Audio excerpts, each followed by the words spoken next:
Welcome to Brown Sugar Confessions, everyone. We are without our fearless leader. She is living her best life in Europe, and we are in the US surviving the heat and the humidity. I'm sad. Facts. But I want to get into it because we've got an amazing show today. We got a couple of really good hot topics that are going to make you think about who you are and how you are in a relationship.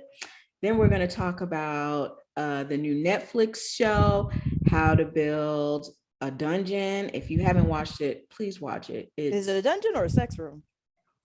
I'm calling it a dungeon.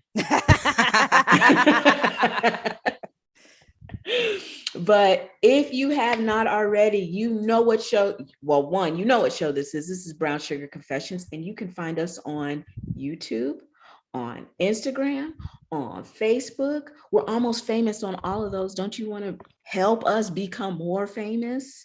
Go like, share, and subscribe. Watch our shows. Give us a comment. We always respond. We love interacting with the people that support us. So give us a like, come comment. We want to thank Power 1017. Like always, we're here on Wednesday nights at 11 p.m. Yeah. I'm thinking of dinner. I'm so hungry, y'all. 7-Eleven, man. I'm so hungry. Wednesday nights at 11 on Power 1017. We want to mention also at the beginning of this, while this is a lighthearted, fun show, please know that if you have any issues and you need to talk to a therapist, please do not be afraid to reach out to Dr. Val at the Swan Center, which before our break, the lovely KD will give you all of her information. So don't be afraid to reach out to her to get advice, therapy, all of that good stuff.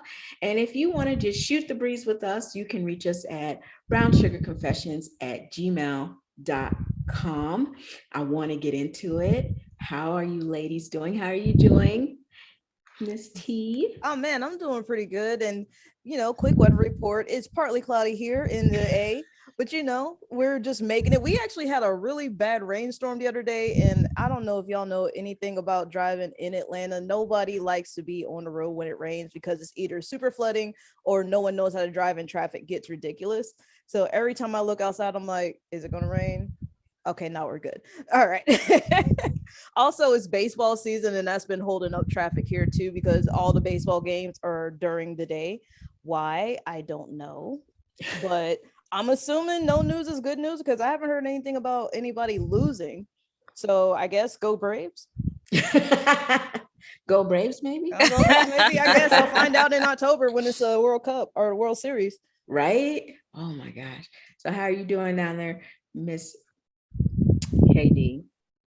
Hey, so it is very hot here, but it's been a lot of rain. So, giving the traditional weather report.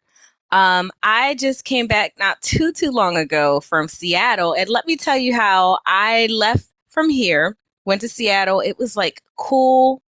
I actually was wearing a sweater, and the guy at the convenience store was asking me, like, why are you wearing a sweater? I was like, it's so cold here. It's freezing. It was like 70 degrees. I didn't know what to do. And he's like, it's hot outside. I'm like, it's 70 degrees. It's like that 68. Man will never survive here. 68 degrees. It's so cool and it's kind of crisp and I could see snow on the mountains over there. And he's like, it's totally hot.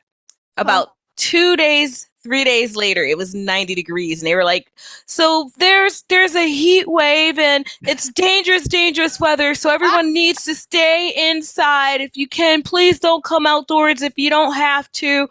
We're really concerned for some of the elderly to make sure you guys don't have heat strokes. And I'm like, wow, they really could. They're not okay over there. No. I brought the heat with me. I'm pretty sure I did because it was like super normal weather until I showed up and all of a sudden it was like 89 degrees. Oh, but yes, I bring the heat no matter where I go. Hey, true that. But otherwise, things have been good here. Got a little more travel planned, but very happy to be here in my space for today's show. One, you both look absolutely beautiful. I'm loving the vibe that you're giving. Go to YouTube. You need to see the vibe we're giving. Yeah, it's face all day. So we're going to get into it. I want to talk to you. I really want, okay, go grab your drinks. Wait. Do I even have any drink left in my thing? Yes, I do. Okay, I'm ready. Okay. Me and the So, astrology cup, we're ready. okay. So if you're like me, you love, what is it? Am I the A? Yes. You know what Yes. I'm talking Am I the about? a-hole? So I love reading these things, and I came across one that made me think. Now, when we think about this, I want you to keep an open mind, and then I want you ladies to talk to me about it, and then I want to say some things about it. But here we go. Okay. Okay. So the internet is slamming a woman who left her boyfriend with cancer while she went on a trip with friends in a new viral Am I the A post. So it goes like this. The Reddit began her story by explaining that her friends had been planning a quote unquote girls trip, but then they decided to invite their significant others along to make it more fun. The vacation was a long time in planning, and she was really looking forward to it, as everybody else was. Mhm. A few weeks go by, and her boyfriend said he just really wasn't into going. I tried she tried to convince him otherwise, because their hotels and activities had already been paid for. And some of those things you can't get your cash back. And he was really willing to just be like, I lost the cash, whatever. She said, okay, that's your choice. I'm still going because I want to have fun. Mm-hmm. So as the week goes by, the boyfriend starts saying that she shouldn't go either. And she should. So he got diagnosed with cancer in between finding out all of this stuff. I forgot to mention that. My bad. Okay. Okay. So he got diagnosed with cancer. And it's a form of cancer that is usually for young children or teenagers, but he happens to be like 39 or 38 and get this, right? Mm-hmm. So the boyfriend started saying how she shouldn't go and that she should stay home and support him because he doesn't want to be alone. She told him that I'd really been looking forward to this trip, and if he's not going, that's fine, but I still want to. They got into an argument about it. She ended up going on the trip. She had an amazing time. She needed the break, and since she's come home, her boyfriend is giving her the cold shoulder. Now he has Ewing sarcoma, which happens in the bones, right? It's basically a bone cancer. And a lot of people are saying that she is the A because he got diagnosed. This one person said, so this guy you love has been told he has cancer, which is I think they said a 15 to 70% survival rate, depending on where it's localized and if it's metastasized. Mm-hmm. And you don't understand that he doesn't want to go on vacation or be without you during this new diagnosis. A lot of people said she was selfish. But I want to know what y'all think before I give this to y'all. Tell me what you think. Tell me how and be honest. Tell me how you really feel. Oh, this is tough. Well, okay, no, I'm sorry. Go, Katie. You go first. Well, so here is my thought process on it. I cannot, in good faith, give an absolute answer as to whether or not she is the A, and here's why. A lot of times in relationships, when women are diagnosed with cancer, men not only would take the trip, but men typically bounce. They're nowhere to be found. And if they are somewhere to be found, they're usually linking up with like a homegirl of yours or someone else and like, just kind of waiting for your death. And I've seen this play out with my own eyes multiple times. So to have a woman who's already paid for the trip, it's not like she planned this trip afterwards. She already paid for the trip and didn't want to waste that kind of money. It's not like she's gone for the entirety of his treatments or anything like that. I can't say I wouldn't have done the same thing. And I might just have to deal with the cold shoulder. I'll be there to help support at all other times, but even being in a supportive role is exhausting and very difficult. And it probably would have been a good way, if it didn't turn into a nightmare, I guess, afterwards, for her to kind of replenish and be ready to be fully there and available to help and be a good shoulder to lean on for him. So unless we hold that much smoke for the gentleman, I'm definitely finding it difficult to do so for a woman in this situation. Okay. So I do not think she is the ape. I think that, yeah, coming from a traditional standpoint, everybody's going to be like, you need to stand by your man. But this is not her man. This is her boyfriend. They are dating. They are not engaged. They are not married. He is not family. And also, we don't know how long they've been dating. That's the other thing they don't say. We don't know how long they've been dating. So to expect her to just drop everything and take care of him is a bit of a stretch. Also, and I saw this, I've heard of this from other people who have had cancer, that they will purposely break up with their partners in order to get their head around the situation first, especially when they're first diagnosed.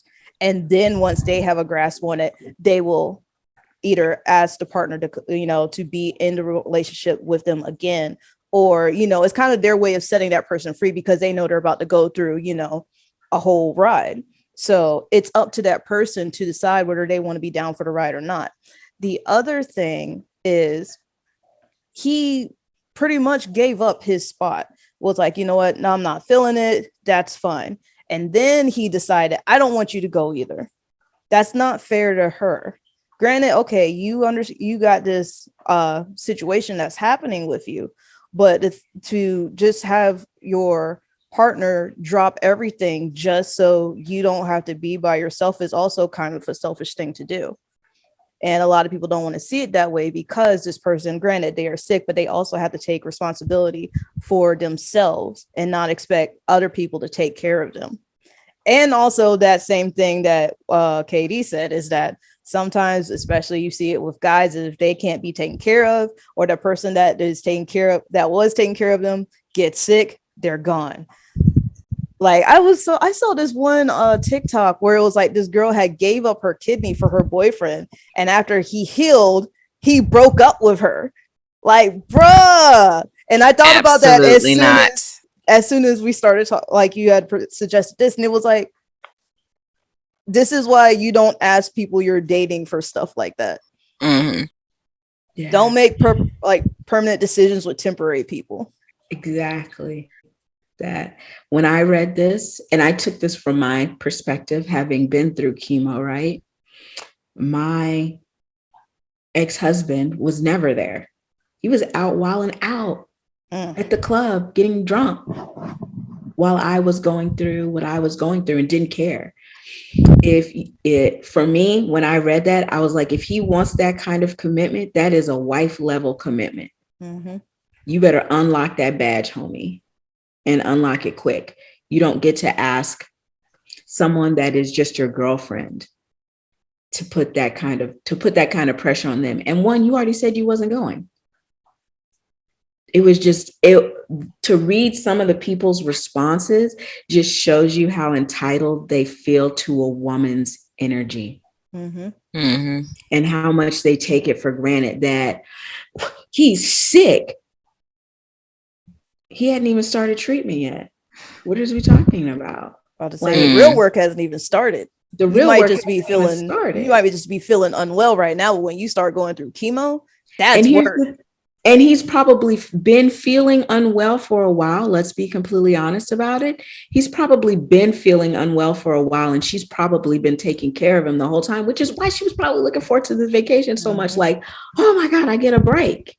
Mm-hmm. And you want to take the mental break away from somebody that probably needed it the most. Being a caregiver, like Katie said, being a caregiver is more work than, I don't even know.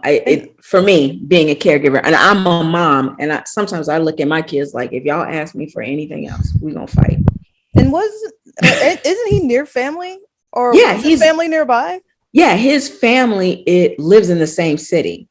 So was his family not taking care of him, or no? His family was. So then why was everybody mad at the girlfriend then? Because they expected more of her than they did. Do you know what I'm saying? They were just like, he's sick. See, this is why I'm going to die single. Yeah, it's really weird. But so take your time and think about that, and think about who you are in the relationship. Are you the overgiver, or are you the overexceeder? Are you the one that is encroaching on someone else's identity and making them feel bad for what they want to do? I don't know. Think about it. That's something to post us back to us. If you're listening, Radio World, hit us up. Let us know.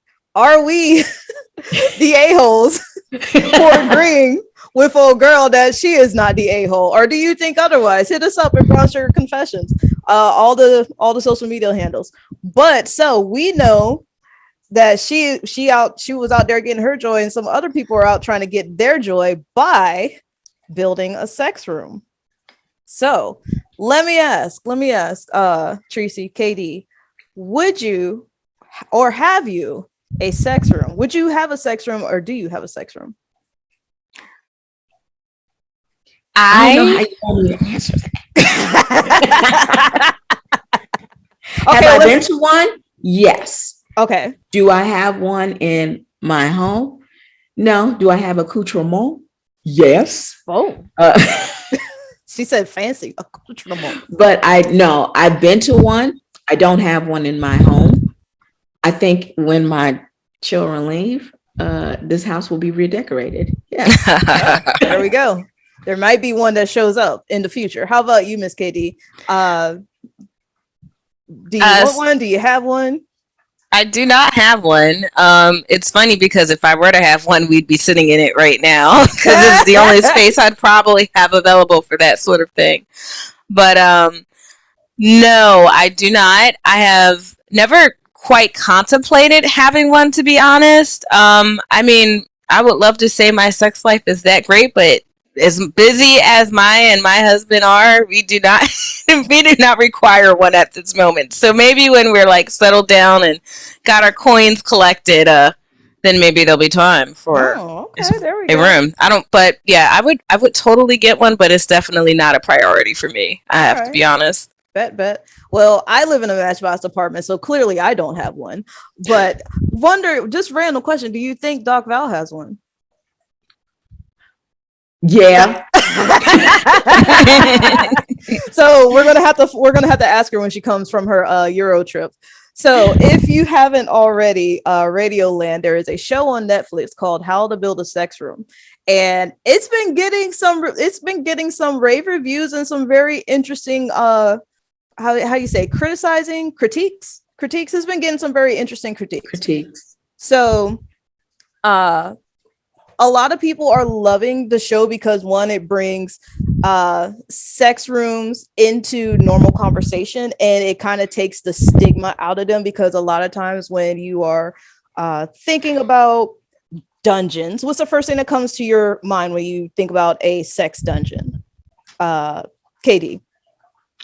Chains and whips and St. John's crosses, or whatever those things are called. Saint Germain. Is that what it is? Okay. Saint Germain?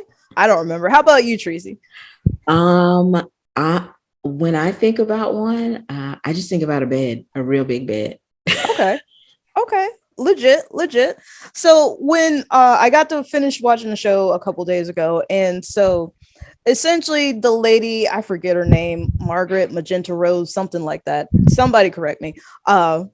She is a British, kind of like the standard old British lady, but she knows a lot about sex. She's a home interior decorator, and her thing is building sex rooms. They're like super posh and fancy looking, and she does it to the style of the people that she is talking to, right?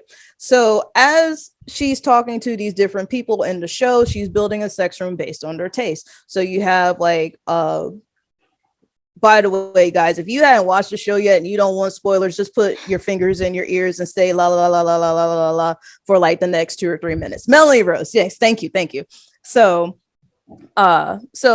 Miss Rose goes, she knocks on these people's door. Hey, how you doing? Heard you guys want a sex room. What do you guys like to do? So for some people, if they're very new, they're kind of like, we're kind of working into this.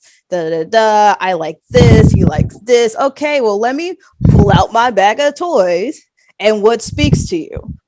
And, she might have like a little whip or the little scrapey thing, typical stimulators, whatever, flogs, whatever.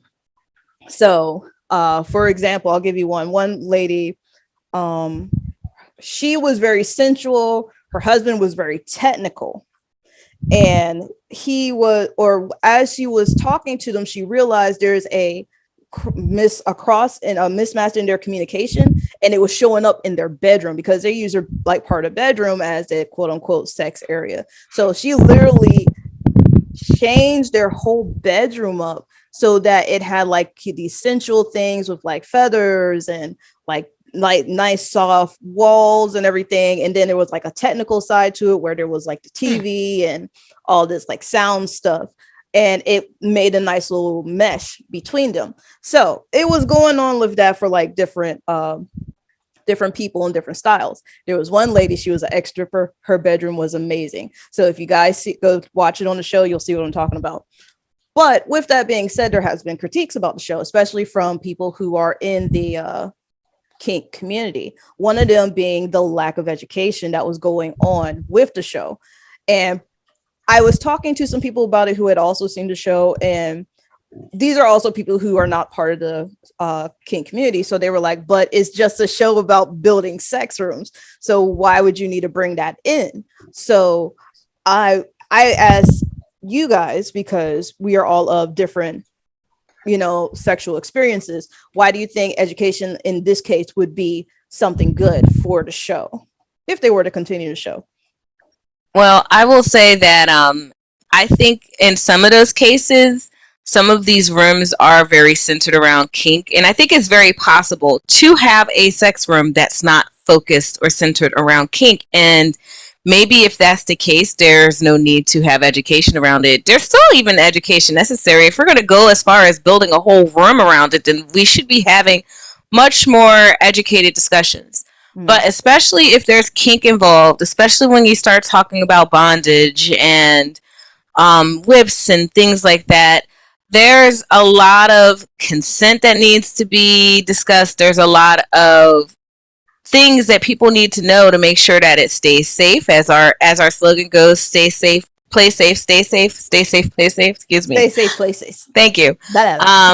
So with that being the case, we need to make sure that that kind of information is shared to anyone who's going to be partaking of stuff, especially if it's not something that they are particularly used to. So I think it's definitely important to add that into the show. Okay. How do you feel, Treese? I, like you explained in the first episode, the husband and wife were having miscommunication. If you are building these bedrooms for people and you are not talking about education and healthy play and hard stops and soft stops and what pain and talking, you can really hurt someone, not only physically, but mentally. You have to be in it full way, not part way. That is part of the fun of being in a relationship like that, is having it be healthy, not be this just disjointed thing that you ultimately leave the relationship and you're more hurt than you went in. Right. And speaking of being more hurt than when we went in, guess what, guys? We got to take a break. It is time for us to pay some bills. Everybody go to the potty, go grab your drinks, get a snack. We're going to talk a little more about how to build a sex room, and we will be right back after this. Stay with us.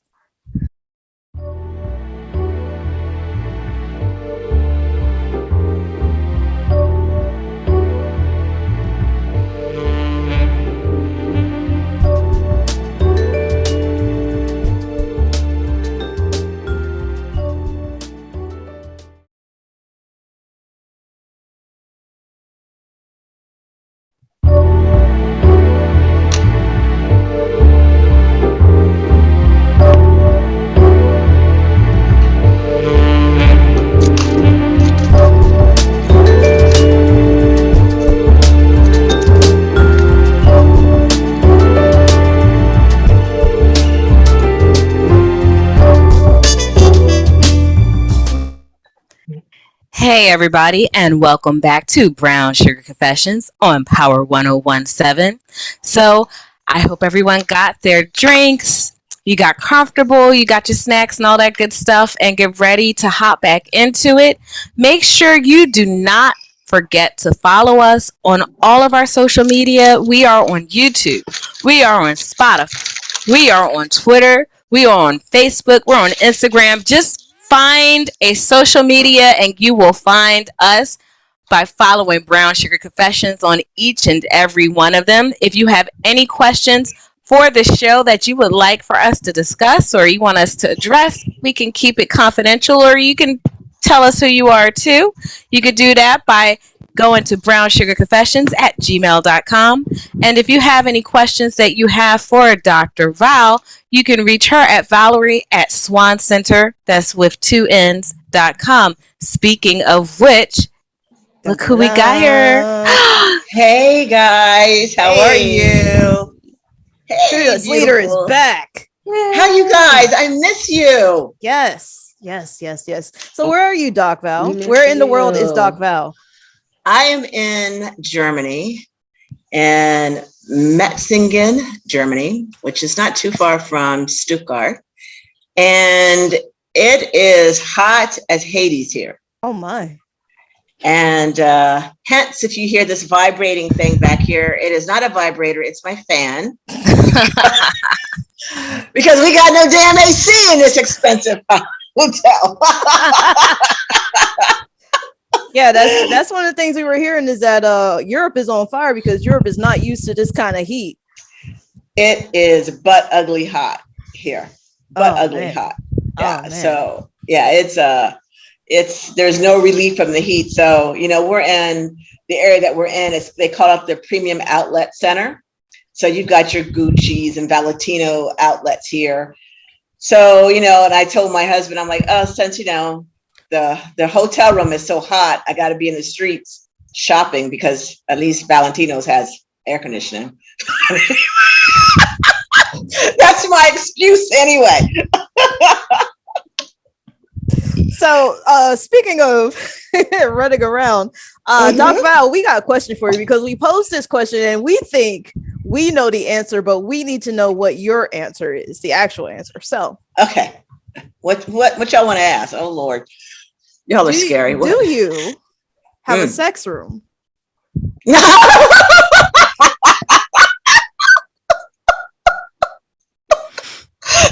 I have a sex room? So we're having a little bit of a poll. Like, we think you might have one, but nobody's found it. Like, it might be hidden somewhere in the house. Like, it might be like some kind of like extra like hidden space, Like, or like I a think there's, Murphy like, door. A library. You just pull a book down and all of a sudden it like spins and you Right. see, like the whips hanging. Like, you got a steam room, but where is the sex room? We ain't found that yet. You guys do it.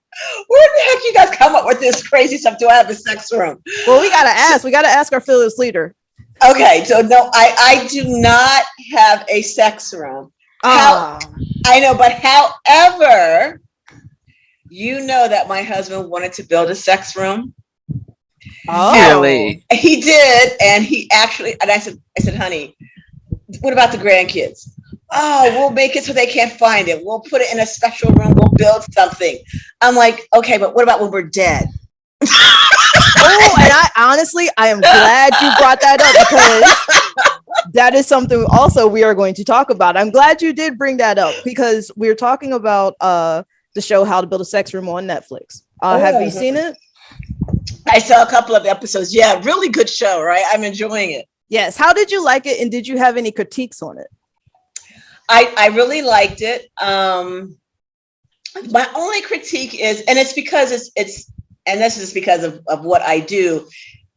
They don't really, the couples that they're building these rooms for, they don't really go into talking about consent in the world of BDSM. They kind of don't go in that realm, but I don't think it's a part of the show. So that's probably why they're not doing it. So for people that either play in that kind of arena or work with people that play in that arena, that is a conversation that you hear people saying that they don't talk about consent. well, they're, and I get that, but it's missing that little bit of it. But I think it's good. I think it's a good show where people can use some imagination and build secret rooms in their house. I do have a friend in Florida. She actually has agreed to come on the show because they have built a sex room. Ooh. Oh. And it is a secret sex room. Oh. Behind a room, behind a room, behind a room. Yeah. Oh. Yes. And so she Yes. showed me pictures of it, and it's got whips and chains and the big bed with the posters on it. I mean, really nice. And so she's invited us to come down and check out her invisible room because no one can find it. I love it. Yeah, and they built it that way because of the grandkids. Right. Nice. Us old people building something. Hiding stuff from my grandkids. But you know what? I do find that it's actually very funny, and there have been random memes about it on social media. Is that they say that you can tell the true kinksters because they're always in Home Depot, and this lady Melanie Rose is always in Home Depot. Like she's got the Home Depot people helping her out, and they're like, "So what are you building again?" And she's like, "Oh, I'm helping to design a sex room," and he's like, "Well, that's not the weirdest thing people have come in here for. Okay, what else do you need?" I was like, well, I guess that meme is true. Wow. I think a lot of people will be getting inspired by that show to kink up an additional bedroom or to build a secret room. I think it's quite fun. And you could have some, a lot of fun in that room. And I know that my friend in Florida, she has some crazy parties in that room and in her whole house. Like 100 people are there. And like she says, you can't even see, it's so big that you don't know they're there. I'm like, wow, that must be a big house. Yeah, that's got to be a big house. Yeah, it's got to be a big house. But yeah, so no for me. But yes, my husband wanted to build one, and I was worried about when I die what my grandkids are going to think. So I said no. I think that's a fair question. When I was younger, a lot of my grandmother and all of her brothers, a lot of them died very young. Maybe not very young, but they died in their 60s, like almost my entirety of that side of the family. And one of her brothers ended up, when he passed away, we went to take the stuff, go through his things, and figure out who was going to get what. And one of the things we found was a handmade textile, as well as a lot of other very kinky things that I don't even want to repeat that we found. And, everyone was really judgmental. I mean, you're gone. It's not like you care about people judging you or whatever. But I was probably a 12-year-old at the time. It was like, oh my God, why on earth would he have such things? Scandalous. He's not pure like we thought he was. Oh my God. And, a lot of times, I think especially as you're aging, people just make some sort of assumption that you're non-sexual anymore. And, it's weird because, I don't know, did he want his 11, 12-year-old niece to know that he have a sex doll? Probably not. But the reality is this is real, and people need to understand that you don't just shrivel up and die and never have sexual desires again. So sometimes, even though I wasn't ready for those conversations, that experience I took with me to adulthood to understand that, you get older and you do things and it's there, and you need to understand that older people are going to do it and you're going to do it, and so on and so forth. So I it's interesting that we definitely focus so hard on making sure the kids don't know that, we're still sexual beings. Exactly. Yes. That granny's a little freak, but it was Michelle from last week's show. If you guys didn't listen to it out there in Radio Land, go back on YouTube and check it out at Brown Sugar Confessions. That was talking about, as a senior and being sexually active and dating, that it's people that are senior citizens that have a disposable income that are building these sex rooms and doing all this extra because you have the time and you have disposable income. So you're doing this kind of stuff. And why not? You might as well. I mean, why die and leave it to all your kids and grandkids? Might as well spend it in. That's what my husband says anyway. They're not getting crap. I want my funeral to be weird. I want people to be like, we found this in our home. And everybody's like, what? And I'd be like, and I'm looking down like, yep, I was about that life. You, I was about that life.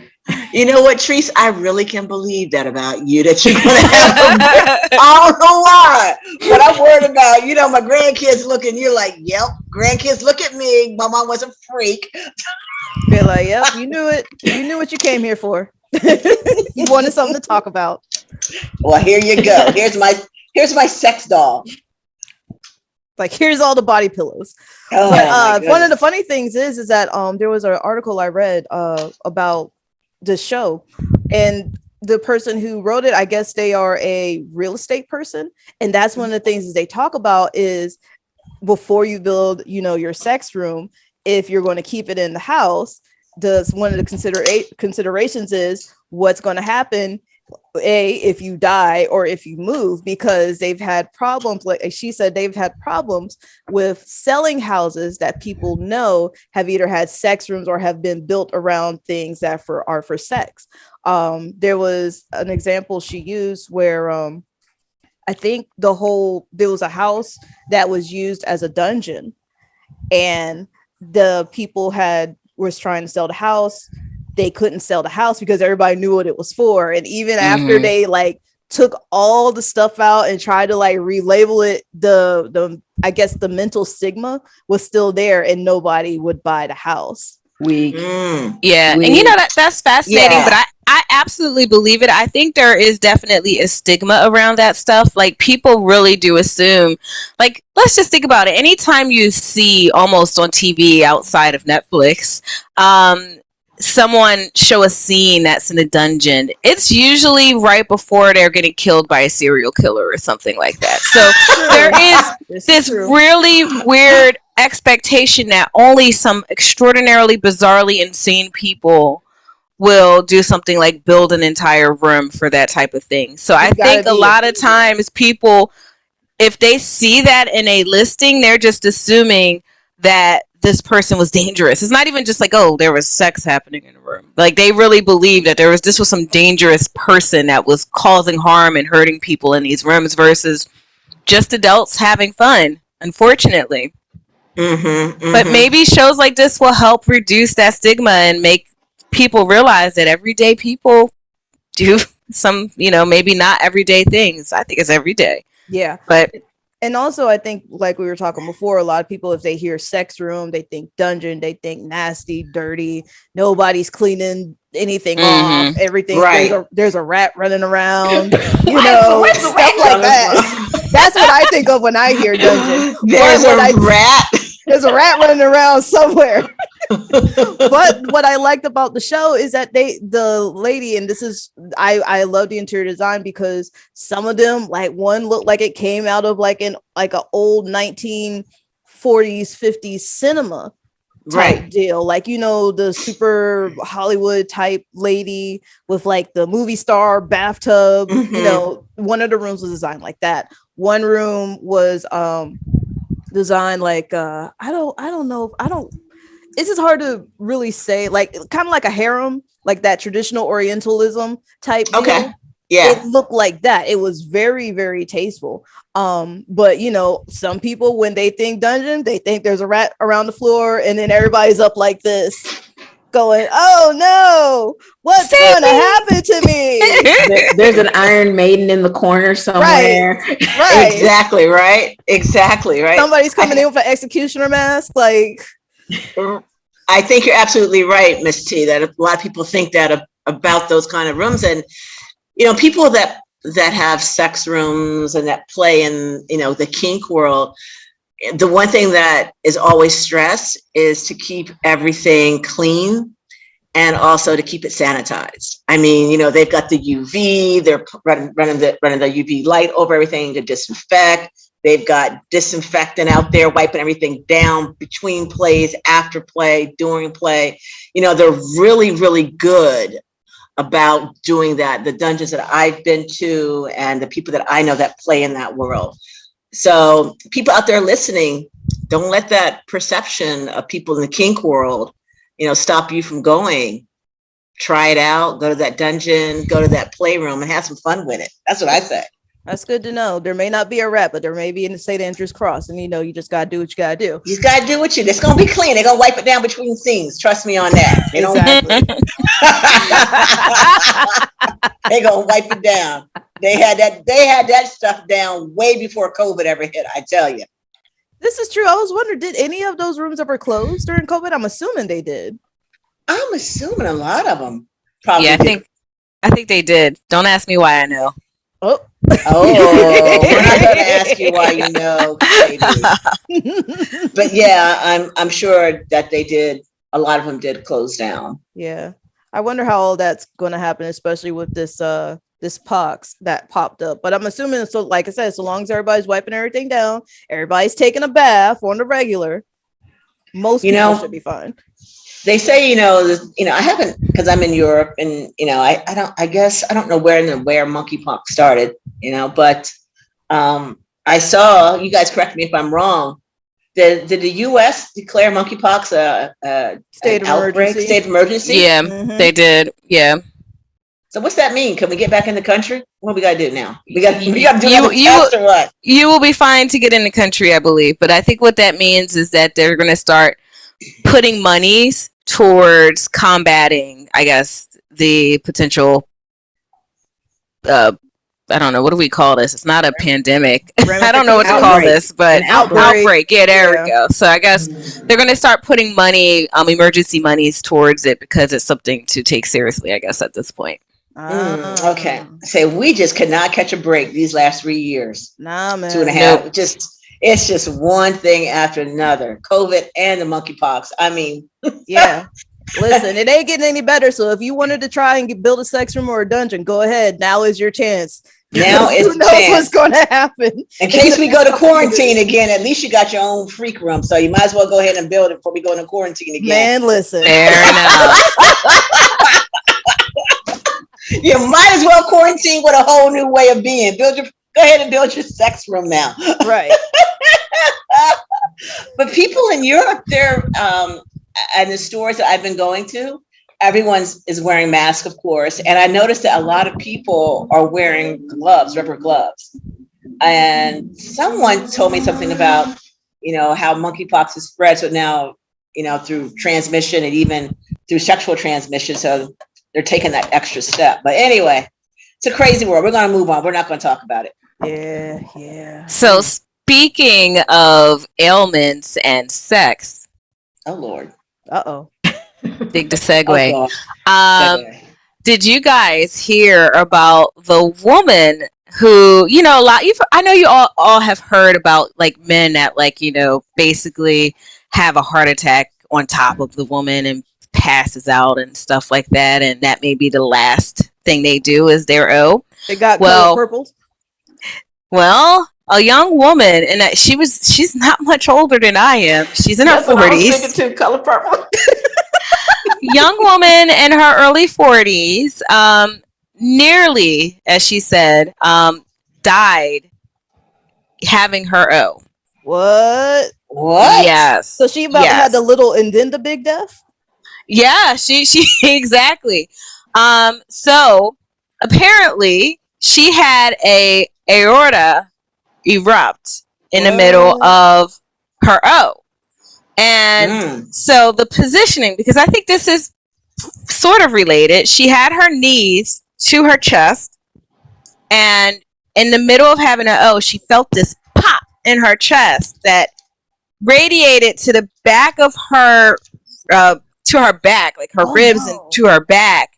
And she basically needed to get rushed to the hospital. When they got to the hospital, they found out that she had like really, really, really high blood pressure, like probably higher than she typically would have. And they did some tests and found out that she had an aorta erupt. So very, very serious. She almost actually died. Fortunately, her partner reacted very quickly and they were able to get her medical attention. If she hadn't, this is a very, very serious thing. Like if you have that kind of eruption, you could literally end up dead immediately. Like some people are taking out, like I think they said there's like a 40% chance of survival. So she was very, very lucky. She was in her early 40s, I believe like 45. And she did have history of smoking. She had history of high blood pressure and things like that. So it could be related to that, but they do believe that that moment of, oh, set it off. So just let you know, ladies, make sure you're taking care of yourself. You got to take care of your health just like these guys do, because I don't know if too many guys are going to be okay if you owe and leave this place on them. Nah, they probably just leave you right there. No. Yeah, that's that is some trauma. That's all I'm gonna say. That is some trauma. If so that's why you need to make sure you get that checkup done. Wait. I bet he's probably going to tell the story that I was throwing eggplant so good that it blew her heart out. That's the kind of eggplant I'm slanging. Live. You know, that's exactly the story you're going to be telling. It was so good. Not only did I knock her back out, but I also knocked her heart out too. I knocked her heart out. You about hit double O's.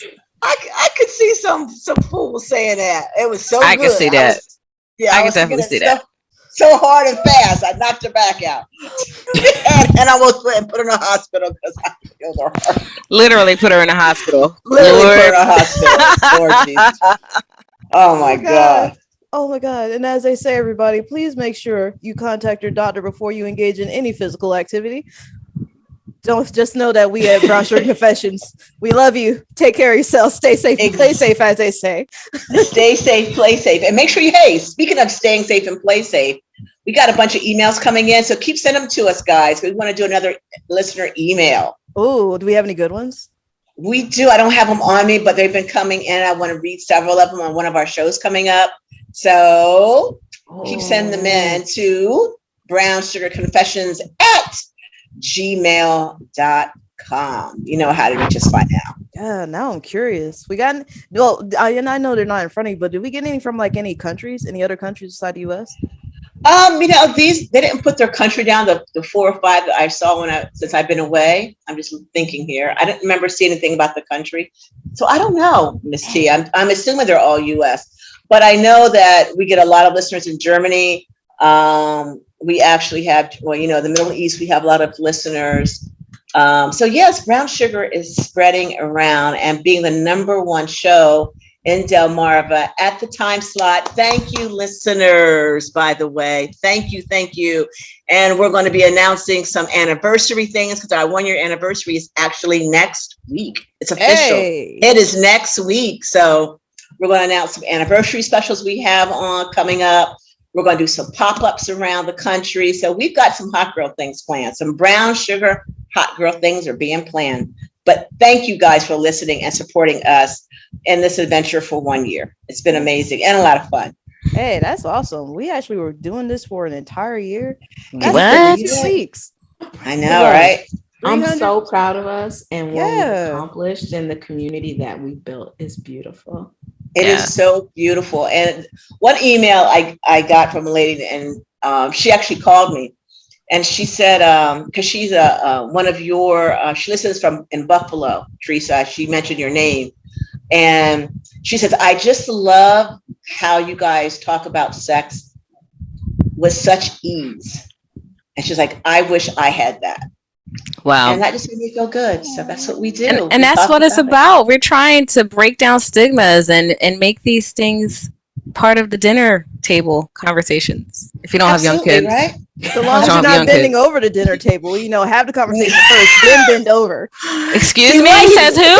Says who? Says what? Are you I sure? want to eat my steak like that. That's how I want to eat my crab legs. You're big old. Speak for yourself, Miss T. like business first, then let's party. At least that's for me. I don't know about the rest of y'all. Or you could do naked sushi on the table. But that's that's a little different. That's another subject for another show because we're about out of time, aren't we? Yeah. We are out of time. This went so quick. All right, guys. We are heading out of here. Remember, you can always reach us at brownsugarconfessions@gmail.com. If you want to talk to Dr. Val specifically, Valerie at Swan Center with 2 N's.com. Remember to reach out to us on social media at Brown Sugar Confessions. Thank you to Power 1017 for having us here for almost a full year. We will be back next week, everybody, and we will see you then. Until later, stay safe and play safe. Bye-bye. Bye-bye. Night, everybody. Thanks for listening to another episode of Brown Sugar Confessions on Power 1017.